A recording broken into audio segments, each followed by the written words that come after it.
ఎటువంటి కంటి సమస్యకైనా 100% ఆయుర్వేద పరిష్కారం సంజీవన్ నేత్రాలయ.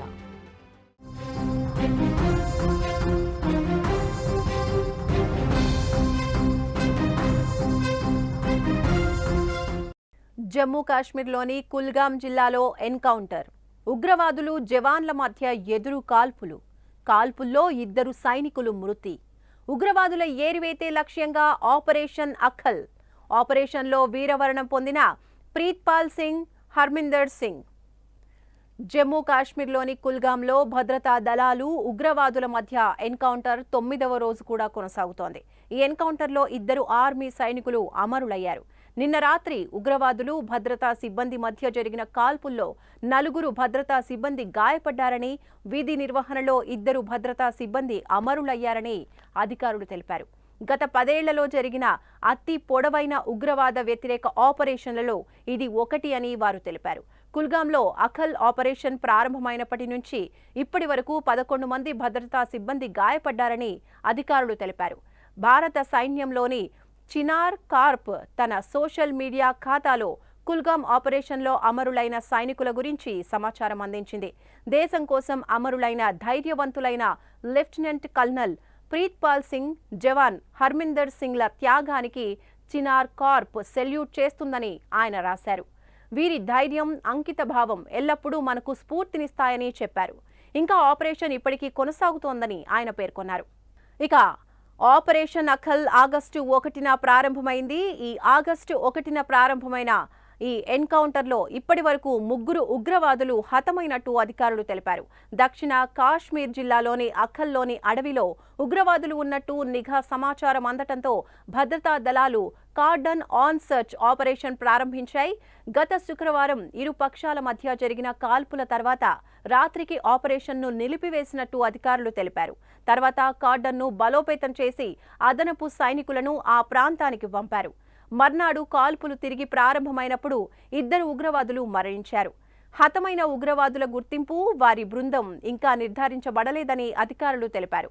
ఉగ్రవాదుల ఏరివేత ఇంకా కొనసాగుతోందని భద్రతా దళాలు ఈ ప్రాంతాన్ని చుట్టుముట్టాయని, దట్టమైన అడవుల్లో దాక్కున్న ఉగ్రవాదులతో నిరంతరం పోరాడుతున్నామని అధికారులు తెలిపారు. మరోపక్క ఉగ్రవాదులను గుర్తించేందుకు డ్రోన్లు, హెలికాప్టర్లను ఉపయోగిస్తున్నారు.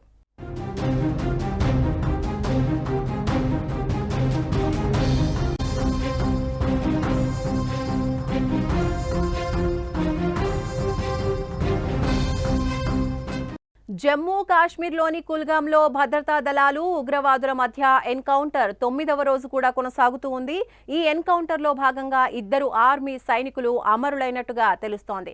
నిన్న రాత్రి ఉగ్రవాదులు భద్రతా సిబ్బంది మధ్య జరిగినటువంటి కాల్పుల్లో 4 భద్రతా సిబ్బంది గాయపడ్డారని, ఇక విధి నిర్వహణలో 2 భద్రతా సిబ్బంది అమరులయ్యారని అధికారులు తెలియజేస్తున్నారు. గత 10 ఏళ్లలో జరిగిన అతి పొడవైన ఉగ్రవాద వ్యతిరేక ఆపరేషన్లలో ఇది ఒకటి అని వారు తెలిపారు.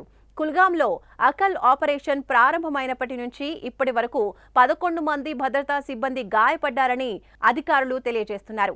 భారత సైన్యంలోని చినార్ కార్ప్ తన సోషల్ మీడియా ఖాతాలో కుల్గాం ఆపరేషన్లో అమరులైన సైనికుల గురించి సమాచారాన్ని అందించింది. దేశం కోసం అమరులైన ధైర్యవంతులైన లెఫ్టినెంట్ కల్నల్ ప్రీత్పాల్ సింగ్, అలాగే జవాన్ హర్మిందర్ సింగ్ త్యాగానికి చినార్ కార్ప్ సెల్యూట్ చేస్తోందని ఆయన తెలిపారు. వీరి ధైర్యం, అంకిత భావం ఎల్లప్పుడూ మనకు స్ఫూర్తినిస్తాయని ఆయన తెలిపారు. ఇంకా ఆపరేషన్ ఇప్పటికీ కొనసాగుతోందని ఆయన పేర్కొన్నారు. ఇక ఈ ఆపరేషన్ అఖల్ ఆగస్టు 1న ప్రారంభమైంది.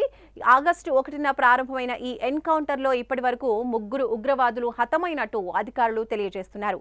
దక్షిణ కాశ్మీర్ జిల్లాలోని అఖల్లోని అడవిలో ఉగ్రవాదులు ఉన్నట్టు నిఘా సమాచారం అందడంతో భద్రతా దళాలు కార్డన్ ఆన్ సర్చ్ ఆపరేషన్ ని ప్రారంభించాయి.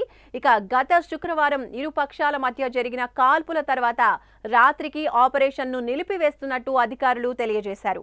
ఆ తర్వాత కార్డన్ను బలోపేతం చేసి అదనపు సైనికులను ఆ ప్రాంతానికి పంపారు. అలా మర్నాడు కాల్పులు తిరిగి ప్రారంభమైనప్పుడు ఆ క్రమంలో 2 ఉగ్రవాదులు మరణించినట్టు తెలిపారు. హతమైన ఉగ్రవాదుల గుర్తింపు, వారి బృందం ఇంకా నిర్ధారించబడలేదని అధికారులు తెలియజేస్తున్నారు. ఉగ్రవాదుల ఏరివేత ఇంకా కొనసాగుతోందని అంటున్నారు.